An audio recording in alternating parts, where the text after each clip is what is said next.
still the weekend politics, and let me quickly introduce my final guest on the show. Joining me to talk on some national political issues, I have by my immediate left Honorable Dr. Edem Okokon, a two-term commissioner here in our state and currently a special advisor. He's also a very senior social affairs analyst. Doctor, so good to have you on Weekend Politics. Good evening. Good evening, Adola. Good evening, Cross River, and happy Women's Day.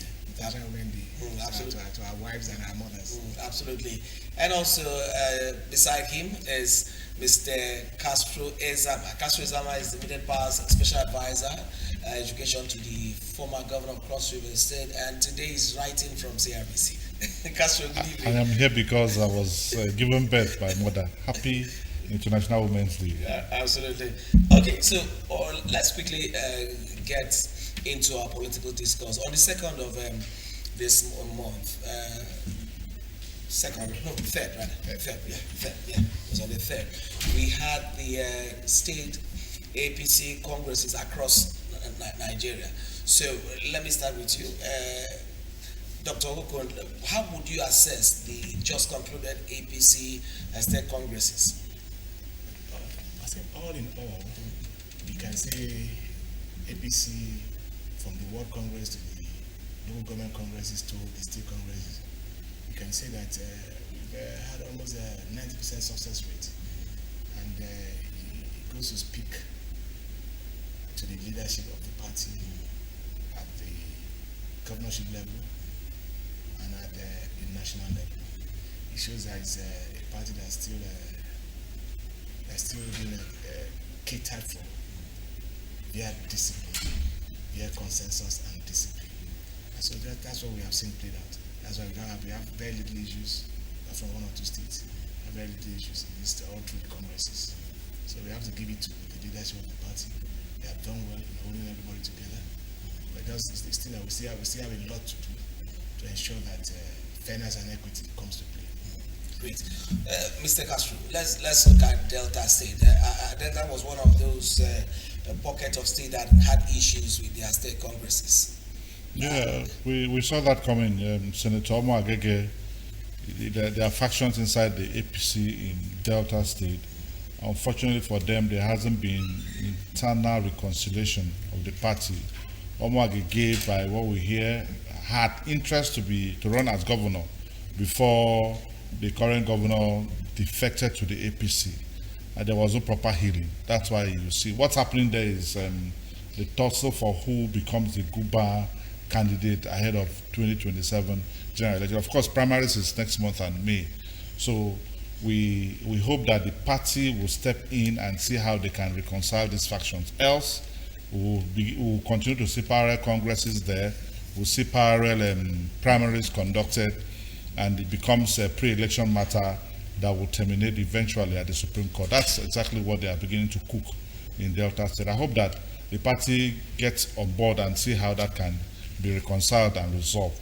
Even in Benue, there's power tussle between the SGF and the current governor. The SGF has got its own candidate. I remember in time the vice president visited Benue and tried to reconcile them, even though that was done in the open. And Fadalia, who is not a politician in quotes, versus a man that has been in both public, civil, and all the kind of services outside military in Benue State, he's been there. So we hope that beyond these congresses, there will be healing. It's good they did it a bit on time, so it can create the room for healing. In other states where it's been successful, there could be one or two grumbling behind. There's need to have deliberate committees set up to find out where they had issues and see how they can reconcile, waiting for the bigger picture. Great. Okay, Dr. Edem, let's look at that of Cross River State. We saw power moving from, in terms of chairmanship of the party, moving from the north to central. As a political scientist, what would be your analysis? Why because some people felt the power will still be at the northern side of the state, or it will come down to south. But we saw it moving to the central, the chairmanship position.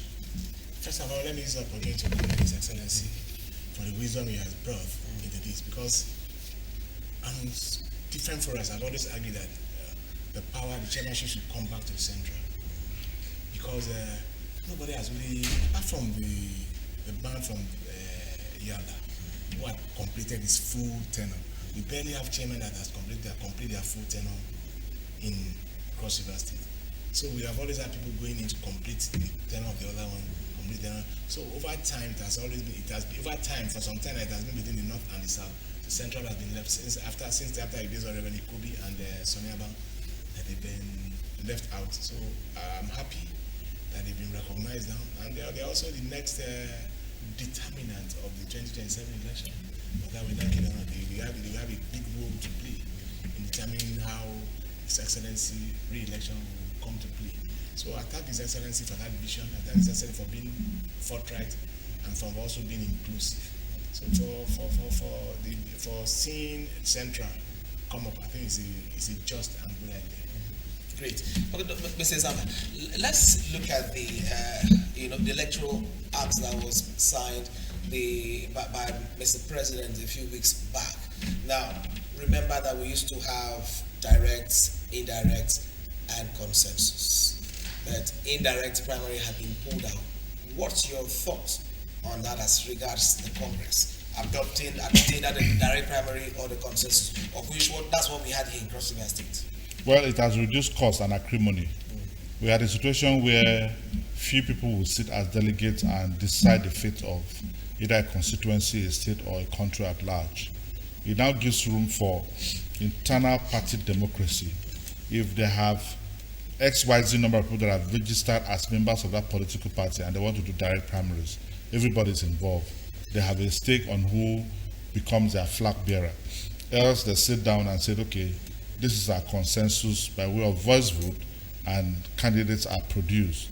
Let me also agree with Doctor to congratulate His Excellency, the Governor of Cross River State. For once, we had a Congress where we didn't produce just results. We had a Congress devoid of any form of casualty. We didn't see people getting injured, dead, or fighting themselves unnecessarily. So people came with one voice, and we had a state chairman. And the governor, in his wisdom, took it to central, because in the north, we have the deputy governor coming from north, we have the governor coming from south, and they need to take this to central, even though some other politicians can argue that the central has got SSG, they have speaker, but I think the governor did well. If the governor were to be a selfish governor, he would have taken that chairmanship to the south, because the previous governor was from the north and kept the state party chairman in the north, and this governor is selfless and decided to ensure that it is taken to central. So for me, it's good. Removing the clause that will bring about delegates, it has always been cumbersome. You will see people fighting themselves to be delegates, just to go around. We noticed that, of course, cash will always exchange hands. A few people sit down, collect dollars. Although it helped the economy a bit in the previous time, they come back, build houses, and buy cars. But this time, that has been taken off. Most importantly, is to reduce the pressure on them, because you become a delegate, you are in a fix. Sometimes these delegates can collect money from the total number of aspirants, and they are in a fix on who to vote for. And if you look at the last national convention where President Tinubu emerged, those that, of course, they were able to look at those that voted and those who didn't vote for him.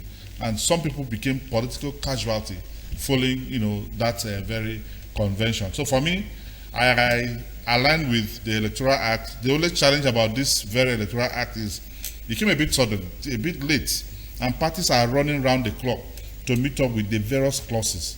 Now you see that they have to do primaries between April and May. Excuse me. Somebody who had mentioned to me privately that is running an election didn't even know that primaries is by the corner. They had been thinking that primaries will be coming up around June, July, August, but it's by the corner already. Okay.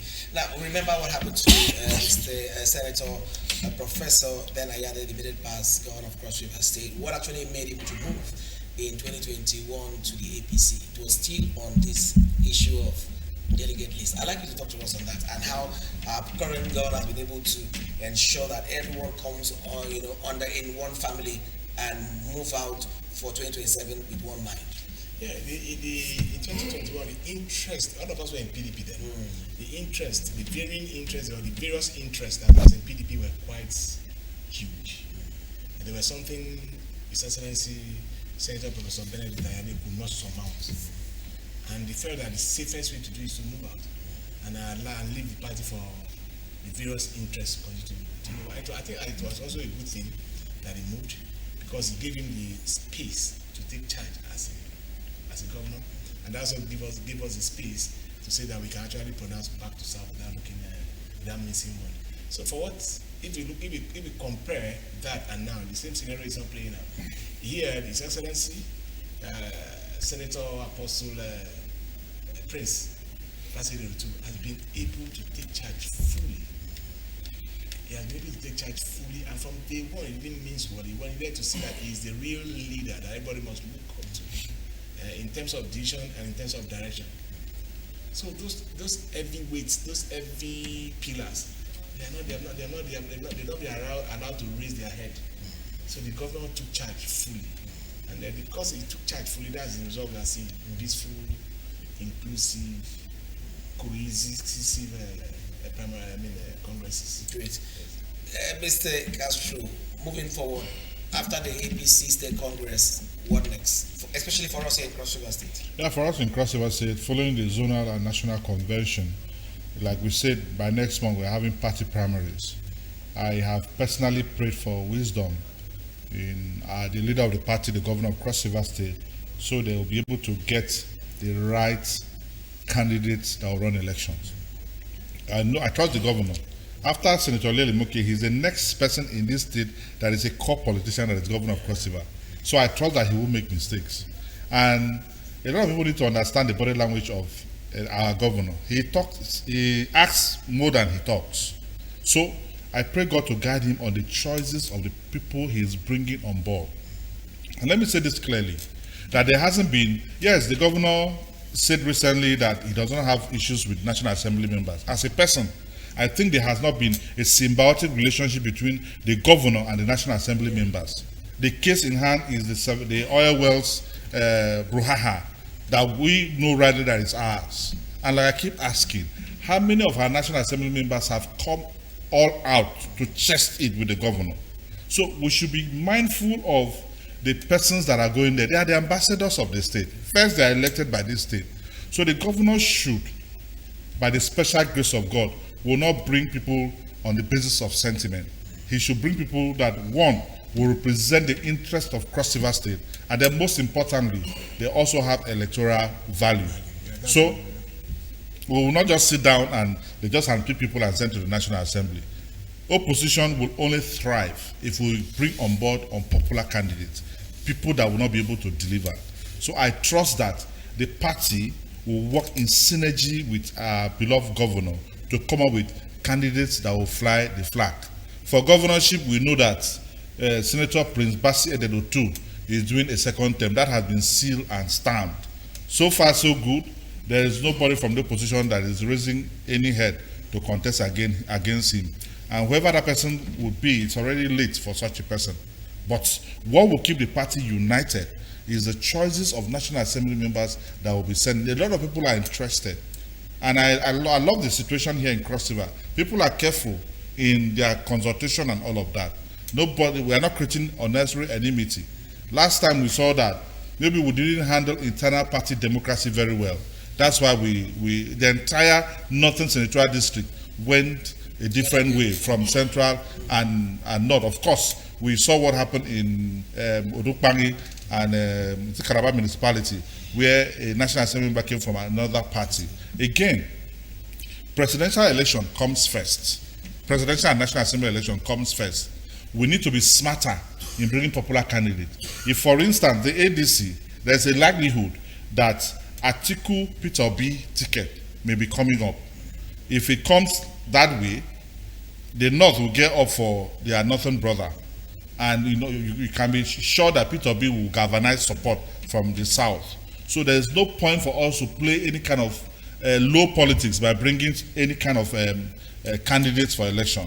I am confident that because I know this governor, that he will not be boxed into a corner where he will come up with wrong choices. So for me, I want to wish the political class that have interest. I don't know if Dr. has, from his body language, it looks like one that I want to wish them well, but let's have the best.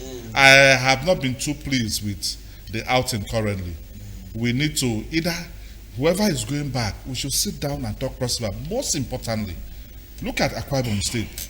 Akwa Ibom State, through Senator Godswill Obod Akpabio and other national assembly, they have visited Mr. President. I've counted twice, 2 counts as a person. I don't know of other private visitation.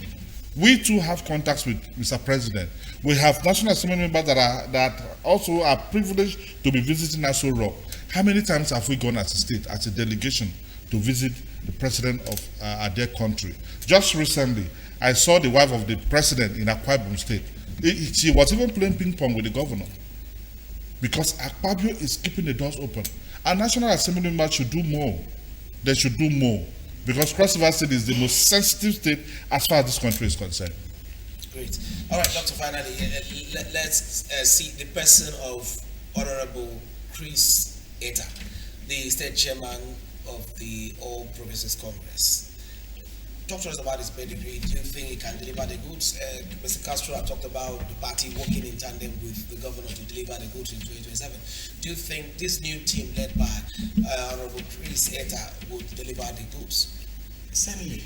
Honorable Sonny, as Honorable Chris Etta will definitely deliver it. He's a seasoned politician. And above all, there's nothing as good as when you're working with your friend. Right Honorable Sonny Etta is a friend of the government. So the confidence is there. So I expect to see a strong synergy, a strong bond in the way policies are initiated and executed, especially political policies. And like my brother, as rightly said, Castro and I think given their exposure, their political exposure, the political wisdom they have, they should be able to bring out, they should be able to identify those who will not give us problem on the ballot. Because let's leave what transpired 2023. 2023 it was all commerce affair.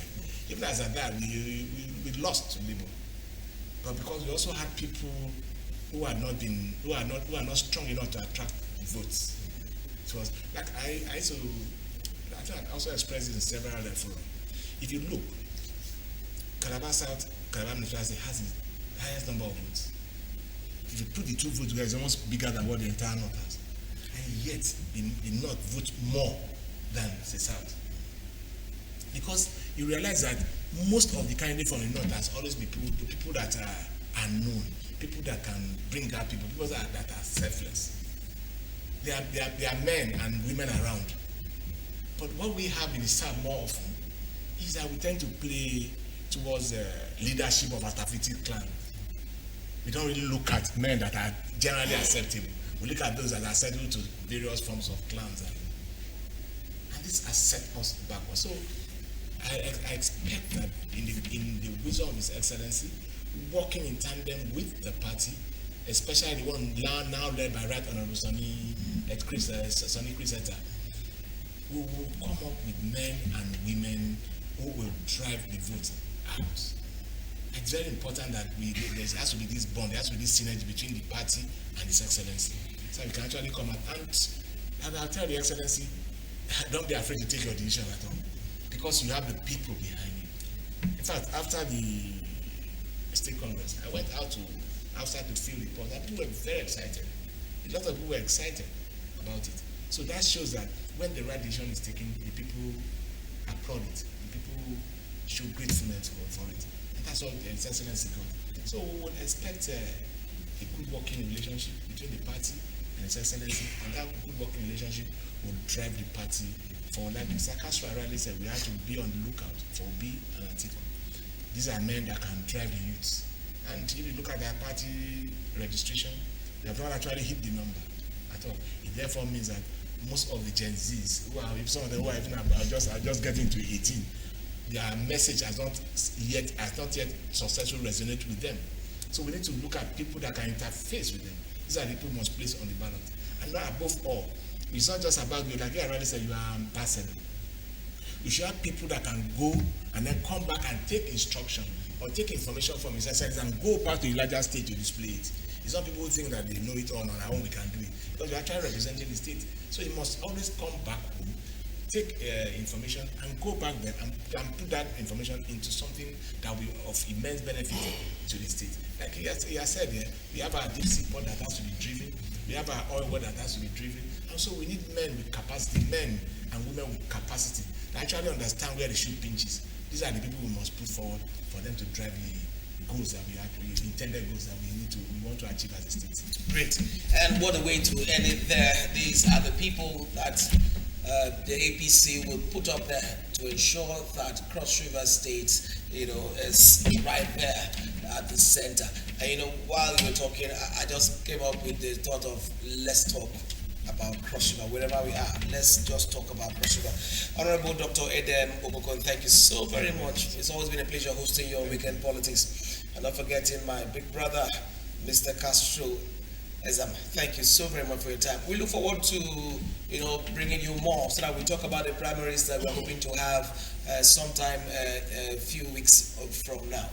Thank you very much, gentlemen, for your time on the show.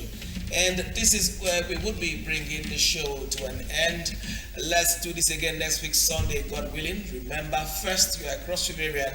Think Cross River, and let's do good to our own neighbors. Let's do this again next Sunday, God willing. My name is Joseph Iyan. Good night.